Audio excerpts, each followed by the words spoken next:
BJP ভেদাভেদের রাজনীতি করে, BJP Hindu মুসলমানের সুরসুরি দিয়ে রাজনীতি করে, যে দল পাল্টাতে পাল্টাতে নিজের বাবাকেও পাল্টে দেয়, এই তো ওদের নীতি। তাই সবাইকে বলবো, আমার মাটি আমার মা, গুন্ডা রাজকে দেব না। আমার মাটি আমার মা, মোদি তোমাকে দেব না। আমার মাটি আমার মা, তোলাবাজ অমিত শাহকে দেব না।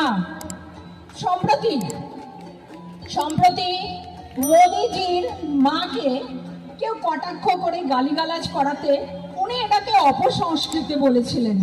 ওনার চোখে জল এসে গেছিল। একজন মহিলা হিসেবে মহিলার অপমানকে কখনোই আমি সহ্য করব না, বা আমরা সহ্য করি না। কিন্তু মোদিজিকে কিছু মহিলা হিসেবে প্রশ্ন করতে চাই, আপনি মণিপুরে যখন অন্য কারোর মা বোন নগ্ন হয়ে রাস্তায় হেঁটেছিল, কোথায় ছিল আপনার এই অপসংস্কৃতি? আপনি তো আমাদের দিদি মমতা বন্দ্যোপাধ্যায়কে বলেছিলেন, দিদি ও দিদি,